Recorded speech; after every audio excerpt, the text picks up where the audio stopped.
The war. Here in the Howe, we wasna ower bothered by the bowmen. Nae the why they were ower in the coast.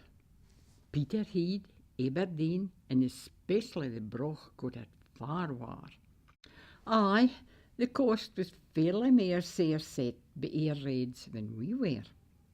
Men, women and bairns were all killed by the Luftwaffe ower yonder. And it wasn't just the bombs they had to look out for. Along some of the beaches there was minefields in case of a German invasion. I had friends from Bed and Banff, and they told us about the minefield on the beach up there. Eens there was a sterk got out for the mart and get recht through the minefield and out the other end. It was never touched. It was a by-order thing. But necessarily was the young Rennie lad. He'd been off school with the measles, and he should have been at BB's on Friday night. But you canna ging to the BB's if you wasn't at the school. But he was feeling a thought better. So when his cousin came to the door, he thought there would be nae harm in going out with the life of the loans. His mother need never ken, for she was a want of the pictures with a buckle other women for the street.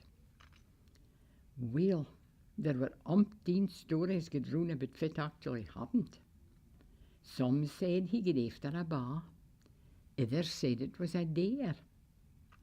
Maybe he thought if a sterk could eat, then say could he.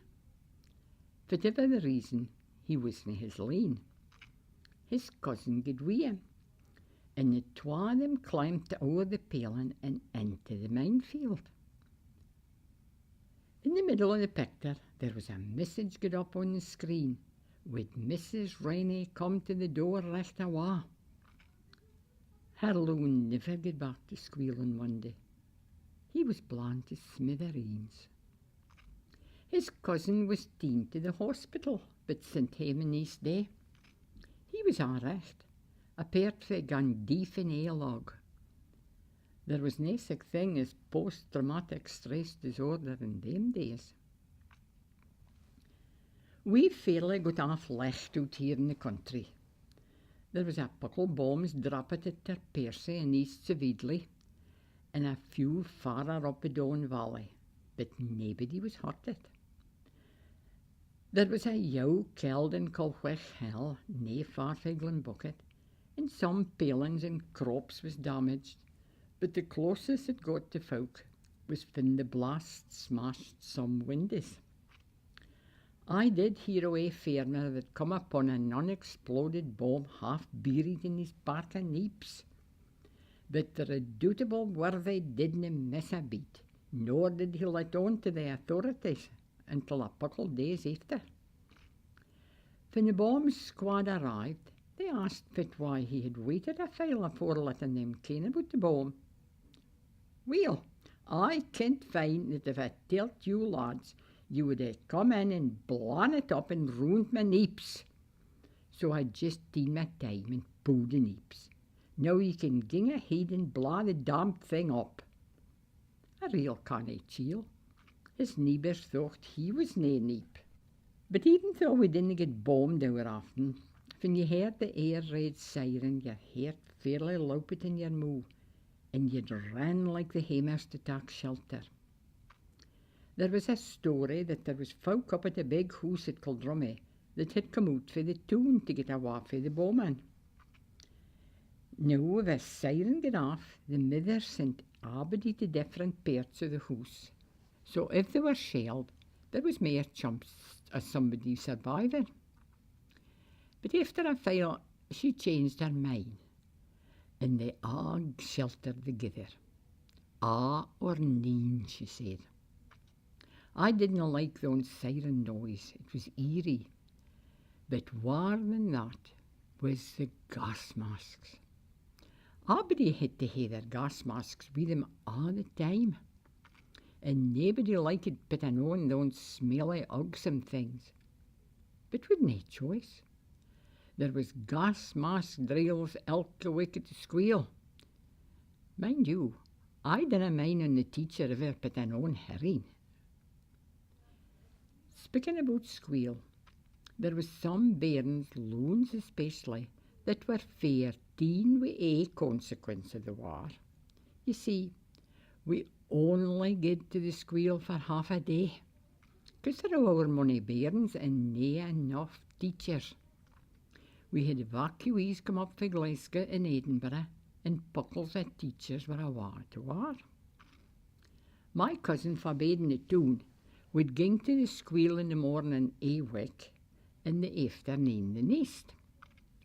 She had to ging on a Saturday's wheel to make up a time about it. So, fan it was the week for her to ging in the afternoon, she would take an extra piece with her and gang strach to the squeal to the pictures on a Saturday. Fit rare. I mine a loon frae Glasgow was in our class, and fit queer he sounded. We'd never heard a Glasgow twang afore, and when the teacher got him stand up and read out loud, we all started to laugh at the way he was speaking. He was a brass singer, though, loon, a bonny voice, but we couldn't make out a word he was singing. My brother said it something like, "Hey, Maggie's a piece of jam," but it might have been a hunk of ham, or a giant of lamb, or even a wee bit dram, for all we kent. But I suppose he maybe thought we sounded gay queer enough. It man have been a gay shock to the system to come out of our own toons or tenements and bide in a firm toon in the middle of nowhere. It was a different way of living altogether. We had a family bed with us up a back stairs. They thought it was far over quiet and dark at night. Either the queens complained that you couldn't see anything if a man in the stars was in a cloud.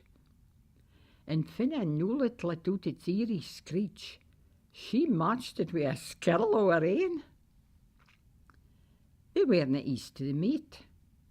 I mean, we would have bizzers or porridge for our breakfast, maybe hairy tatties with mustard sauce for our dinner, and Files bread and cheese for our supper.